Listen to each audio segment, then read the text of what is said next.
وسوسه‌های کوچک. فصل 23. آیزاک روان را به رخت خواب میبرد. بعد به طبقه پایین که برمیگردد برایم مخلوط جین و تونیک میآورد. دستش را کنار میزنم. دیگه الکل کافیه، متشکرم. الان فقط یک فنجون چای میخوام. آیزاک سرش را تکان میدهد. به آشپزخانه میرود و با چای داغ برمیگردد. روی صندلی مینشیند. معلومه بهت خوش گذشته، آره؟ با تکان سر تایید میکنم. بگمونم الان یه مادر باکینگهام کلنستی تمام عیارم. توی وان جکوزی خونه تانیا نوشیدنی صورتی خوردم. در واقع از این مسئله احساس غرور میکنم و با رضایت خاطر اضافه میکنم یه کلوپ حاضر و آماده است. پس امیدوارم همون کلوپی باشه که همیشه دوست داشتی عضوش باشی. آیزاک شاد و سردماغ است. اما زخم زبانی در اظهار نظرش حس میکنم.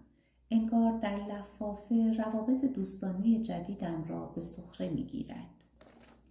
میخواهم بدانم پشت حرفهایش چیست. خب از دوستای جدیدم بگذریم، نظرت در مورد همکارهای تازه توی ابکس چیه؟ وقتی ورق را برمیگردانم پوزخند از لبهایش پاک می شود. معلوم است هنوز از محیط کارش راضی نیست. خب میدونی همگیشون واقعا خوبن. البته هنوز فرصت نکردم درست باهاشون آشنا بشم. باب من رو برد بخش‌های مختلف و به مشتری‌های مهم ناحیه میلدینز معرفیم کرد. رفتار باب سر کار چطوره؟ بگمونم مثل بقیه رئیسایی که باشون کار کردم. ببین آدم خوبیه، ولی هرچی بیشتر با اینجور آدم آشنا میشی نقطه ضعف‌های کوچیک و آزاردهنده‌شون رو بهتر میشناسی. مثلا چه نقطه ضعفی؟ سوالم آیزاک را طولانی به فکر فرو میبرد. مثلا در مورد زمان قرار بود ساعت 8 سر کار باشم، ولی خودت میدونی اگه طبق ساعت قراردادم وارد شرکت بشم به نظر باب دیر کردم. خودش هر روز سر ساعت 6 میاد شرکت و هرگز زودتر از 7 شب از شرکت بیرون نمیره. قلبم فرو میریزد. پس قول دورکاری خیال خام بود. نه اصلاً. بهش یادآوری کردم یکی از دلایلم برای انتخاب این شغل دورکاری بوده. اون هم اطمینان خاطر داد که به زودی مشکل حل میشه. باب ازدواج کرده؟ شاید لازمه یه شام دعوتش کنیم. منظورم وقتی که کامل اینجا رو مرتب کردیم. پیشنهاد خوبیه. شاید این پیشنهاد رو باهاش در میون بذارم. بهت گفتم امروز صبح برای صرف قهوه خونه ادی رفته بودم؟ آیزاک بدون اینکه نگاهش را از من بگیرد تهمانده نوشیدنیش را سر می‌کشد. ادامه می‌دهم در مورد کار صحبت کردیم. کار خودش، کار من و کار تو. کارم چه ربطی به موضوع صحبتتون داشت؟ ادی در مورد اوضاع کاریت پرسید. فنجانم را روی میز می‌گذارم. برداشت بد نکن، ولی بهش گفتم ساعتهای کاری طولانیه. اون هم گفت در شرکتشون همیشه به روی یه متخصص آیتی خوب مثل تو بازه. آیزاک دندانهایش را روی هم فشار می‌دهد. بهش گفتی از شرکت جدیدم ناراضیم؟ نه، گفتم همه چی مرتبه، ولی داری بیشتر از حد انتظارمون کار میکنی. آه میکشم و ناگهان احساس خستگی میکنم. میدونستم دچار سوء تفاهم میشی. دچار سوء تفاهم نمیشم. بهت گفتم در مورد مسائل شخصیمون با در و همسایه صحبت نکن. نمیفهمم چرا درکش اینقدر برات سخته. موهای تنم سیخ میشود. ببخشید حرف بیجا زدم. نمیدونستم باید قبل از گفتن هر چیزی ازت اجازه بگیرم. آیزاک می ایستد و لیوانش را برمی دارد. میخوام یکی دیگه بریزم. می نشینم و به فنجانم زل می زنم. به سر و صدای شوهرم که در آشپزخانه برای خودش نوشیدنی دیگری درست می کند گوش می دهم. شک ندارم برای اینکه دعوایی حسابی راه نیفتد دارد خشمش را فرو می خورد. حدود 1 سال پیش فشار کاری آیزاک که واقعا زیاد شد متوجه شدم شبها نوشیدنی بیشتری می خورد. قبلا با هم قرار گذاشته بودیم اگر مانعی ندارد در طول هفته شبها در خانه نوشیدنی نخوریم و در عوض آخر هفته همراه شام 1 بطری نوشیدنی را با هم قسمت کنیم. همیشه وقتی پای نوشیدنی وسط می آید کم ظرفیتم. اگر فقط 2 لیوان بنوشم تمام شب آتش شدید دارم و اگر به 3 لیوان بکشد تمام روز بعد از تاثیرات نوشیدنی رنج می برم. قطعاً تاوان زیاده روی امروز را هم می دهم و نمی خواهم به آن عادت کنم. آیزاک مرد است و طبیعتاً می تواند بیشتر از من بنوشد. اما امشب در هر لیوانش مقدار زیادی جین و چند قطره آب است. قبلاً کار که نگرانش می کرد دست کم 3-4 لیوان نوشیدنی را سر می کشید. به شدت تهاجمی می شد و هر چیزی را که آزارش می داد بهانه‌ای برای بگو مگوهای طولانی می کرد. درست مثل رفتار امشبش. آن زمانها سعی می کردم بدون اینکه به نظر برسد دارم موعظه‌اش می کنم موضوع را با او در میان بگذارم. یک روز صبح که برای صبحانه پشت پیشخوان نشسته بودم و در آیپدش روزنامه می خواند با آرامش گفتم پریروز در مورد مصرف الکل مطلبی خوندم. نوشته بود اکثر آدم‌ها بیشتر از مقدار مجاز مصرف می‌کنند.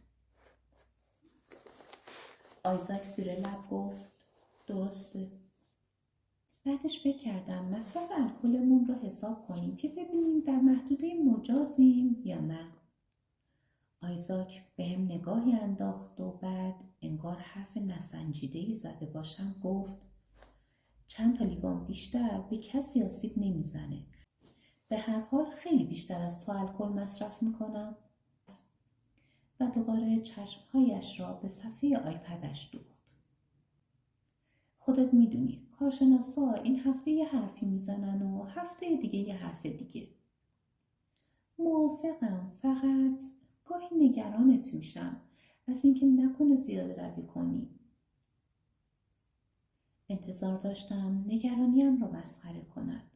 اما غبار غم صورتش را پوشاند و با پرخاش گفت نمیدونستم عادت‌هام رو زیر نظر داری.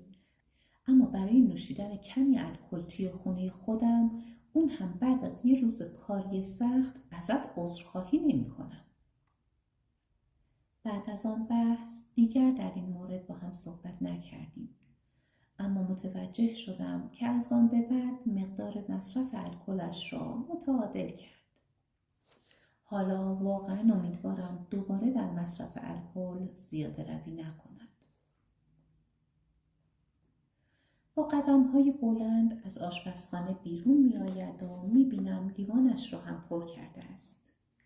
نگاه مصممش نشان می دهد خودش را در آشپزخانه معطل کرده بود تا در مورد جوابش تصمیم بگیرد. جینی واقعا نمیخوام در این مورد باهات مشاجره کنم، اما یه چیز رو باید بهت تاکید کنم. به هیچ وجه نمیخوام درباره کارم با احدی حرف بزنی. روشنه؟ بدون اینکه نگاهش کنم جواب میدهم باشه. درست میگی، اوضاع کمی با تصورم فرق داره، اما تمایلی ندارم همه اهل محل باکینگهام کرست ازش خبردار بشن. انگار یک کتری آب جوش روی سرم خالی کردند. محض رضای خدا آیزاک حرفم رو باور کن. همه چیزی که گفتم به یه نفر بود. اون همین که ساعتهای کارید از حد انتظار. این دقیقاً همون چیزیه که دارم بهت میگم. فک‌هایش را به هم فشار میدهد. نمیخواهد ذره کوتاه بیاید. همون یه جمله اطلاعات زیادی بود جینی. در مورد کارم هیچی نگو، باشه؟ برام مهمه. چشمهایم از خستگی میسوزد و بدبینی مسخره‌اش آزارم میدهد. هرگز از جزئیات کارش حرفی نمیزند و همانطور که خودش در گذشته گفته بود وقتی به خانه میآید میخواهد سختی محیط کارش را فراموش کند، نه اینکه آن را یادآوری کند. میدانم از شایعات فراوان محیط کار قبلیش زنده شده بود و وقتی کار جدیدی پیشنهاد شد از آن استقبال کرد. بلند میشوم و بدون بوسه شب بخیر راه میافتم. داغونم، میخوام برم بالا بخوابم. از کنارش که رد میشوم آهی میکشد و میگوید متاسفم که از کوره در رفتم جینی، تحت فشارم، فقط همین. پاسخی نمیدهم. نگاهش هم نمی کنم. تا جایی که به من مربوط است مرزم با دوستان جدیدم باید این باشد که از کار آیزاک حرفی نزنم، هرچند اصلا درست نیست. میدانم حالا مشغول کلنجار رفتن با خودش است. برای همین میخواهم دست کم فعلا به او فرصت بدهم. با دورکاری میتوانست زمان بیشتری را در خانه بماند و سوای مزایایی که برای هر سه نفرمان داشت امیدوار بودم عادت مصرف الکلش را هم مهار کند.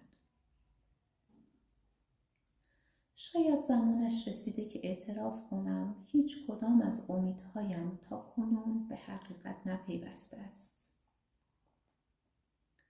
با این حال شک ندارم چیزی آیزاک را آزار می‌دهد. پایان فصل 23